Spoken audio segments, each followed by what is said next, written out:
पात की अलख है, इसको और आगे तक ले जाने वाले हमारे दो कवि हैं। इसको मैं प्रथम कवि के रूप में भाई सुमित ओरछा को आमंत्रण देता हूं। आप लोग जोरदार तालियां बजा करके कहें। इस समय आप देख रहे हैं सबरस टीवी। 60% कर दिया था, 40% कर देता मेरा बचा था जो। बिना कोई भूमिका नहीं बनाऊंगा, आप सब बहुत सुन चुके हैं, मुझे आप पर दया आ रही है, फिर भी मुझे अपने क्रम पर अपना काम करना है, इसलिए सुना रहा हूं आप सबको प्रणाम करते हुए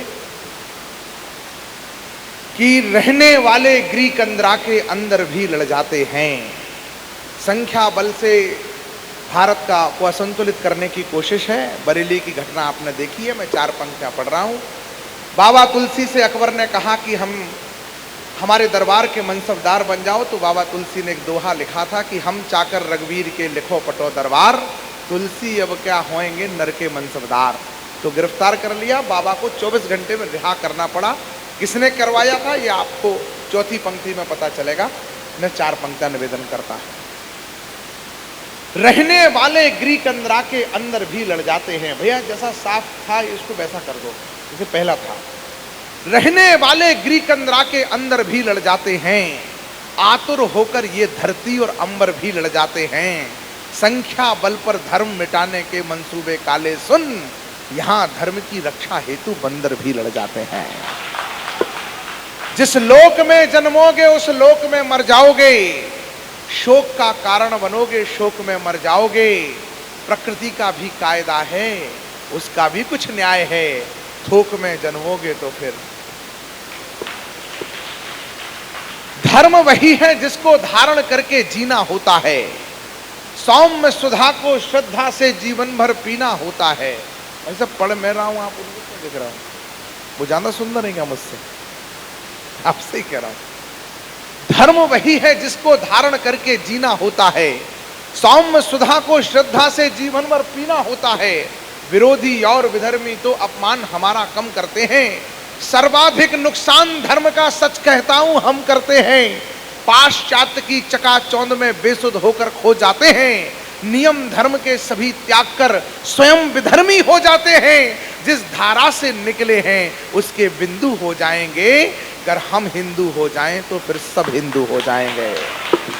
मैं इतनी कम तालियों में पढ़ता नहीं हूं, पर केवल क्रम पूरा करने के लिए पढ़ रहा हूं, वरना मैं टोटके जानता हूं कि आपको मैं ऐसे बजाओ वैसे बजाओ, अंदर से बजाओ बाहर से। भाई साहब 5 मिनट रुको ना, आप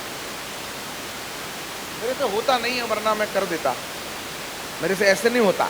मेरे को बहुत ध्यान चाहिए, मैं इधर 400 पन्ने पढ़ता हूं तब 4 पंक्तियां लिखता हूं, इसलिए चाहिए ध्यान आपका कि वरना अगर हम हिंदू हो जाएं तो फिर सब हिंदू हो जाएंगे। मैं जो कह रहा हूं इसमें किसी के खिलाफ कुछ भी नहीं है, पर आत्म जागरण के लिए है कि पूजा जब तक संध्या वंदन अपना या तो धर्म बचेगा, शिखा और माथे पर चंदन यदि लगा तो धर्म बचेगा, शिखा और माथे पर चंदन यदि लगा तो धर्म बचेगा। पूर्वजों की कोई निशानी तो साथ रखो, वेद मंत्रों से मंत्रित कोई वाणी तो साथ रखो, थी जो परंपरा पुरानी तो साथ रखो, वेद मंत्रों से मंत्रित कोई वाणी तो साथ रखो। बनो तुम आधुनिक कितना फिर भी मेरे भाई, हिंदू होने की कोई तो निशानी साथ रखो। पूजा जब तक संध्या वंदन अपनाया तो धर्म बचेगा, शिखा और माथे पर चंदन यदि लगा तो धर्म बचेगा, तीज पर्व त्योहार और उपवास दिया तो धर्म बचेगा, अधिक मास में तीर्थ क्षेत्र में वास किया तो धर्म बचेगा, नाग फनी का पौधा घर में ना रोपा तो धर्म बचेगा, संतानों को मिशनरियों को ना सौंपा तो धर्म बचेगा, बच्चों को संतानों को मिशनरियों को ना सौंपा तो धर्म बचेगा, बच्चों को मंदिर ले जाकर पर्व दिखाओ धर्म बचेगा, और उन्हें निज परंपरा का गर्व सिखाओ धर्म बचेगा, और उन्हें निज परंपरा का गर्व सिखाओ धर्म बचेगा। जाति पात का भेद त्याग कर एक रहे तो धर्म बचेगा। हर हिंदू को गले लगाया, नेक रहे तो धर्म बचेगा। सामाजिक समरसता ये भी एक आग्रह है। हर हिंदू को गले लगाया, नेक रहे तो धर्म बचेगा। जात पात का भेद त्याग कर एक रहे तो धर्म बचेगा। राम जी कहते हैं जाति भेदो ना ग्राहम ज्ञानम सैनम नयम भिन्नता। मैं किसी भी प्रकार के जातिगत भेदभाव को स्वीकार नहीं करूंगा। जो देश राम को मानता है उसे राम की मानना चाहिए और हर हिंदू को गले लगाने का संस्कार जीना चाहिए। तब निवेदन करता हूं अंतिम दो पंक्तियों में कि जात पात का भेद त्याग कर एक रहे तो धर्म बचेगा, और यदि घरों में धर्म रक्षा में योद्धा बन तैयार रहे तो धर्म बचेगा। तरीका आप खोज लेना। साहब लोग बैठे हैं, पर जो आग्रह कर रहा हूं वो मेरा आग्रह नहीं है। छोड़ा सब राजपाट छोड़ी सब ठकुराई, बंधु बांधव छोड़ दिए और प्रिय कौशल्या माई, पर कंधे का धनुष ना छोड़ा ना तरकस ना तीर, धर्म की रक्षा शस्त्र करेंगे सिखा गए रघुवीर। जात पात का माला पहना रहे हो, मैंने कहा ऐसे आए जैसे कुछ और करने वाले हो।